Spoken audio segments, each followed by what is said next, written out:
بالنسبة للمقادير عندي 2 حبات بسباس وحبة بطاطا، راس بصلة خضراء وتقدروا تستبدلوها بالبصلة الحمراء، قصيتها هنايا مربعات، درت 2 سنات ثوم مع الملح هرستهم. في البرمة ندير سمن ولا زبدة ومعاها زيت، ونحط عليها البصل نخليه يتقلى مع الثوم، نزيد طرف الدجاج ونقليها مع بعضهم. بالنسبة ليزيبيس دايما ليزيبيس تاع معلقة بيضة ميكونوش بزاف، لهنا درت قرفة وفلفل أكحل ووحدة جنبو، لأن الفلافل الأخرين رايحين يمرقوا رايحين يحمروا المرقة. هنايا زدت الماء، دايما نقول الماء ما تكبوش فوق اللحم لأنه راح يقسلكم اللحم وتخرج مرقة شوية ناقصة. زدت ربة دبشة صغيرة درتها في البرمة باش تنكه.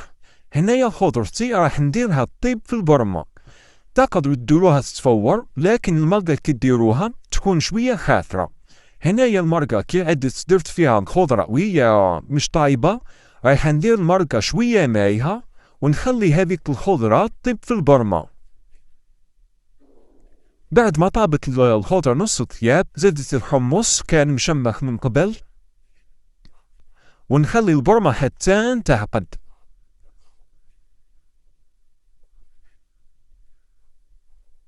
بعد ما عقدت لي نجبد شوية من المرقة، ندير عليها حبة بيض، دبشة مقصوصة، شوية فلفل أكحل وشوية ملح، ونخلط مليح ونكبو على المرقة.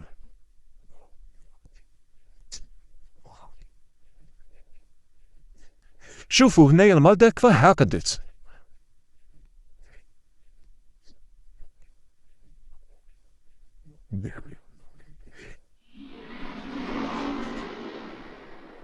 المقادير راح تلقوها في أول تعليق إن شاء الله.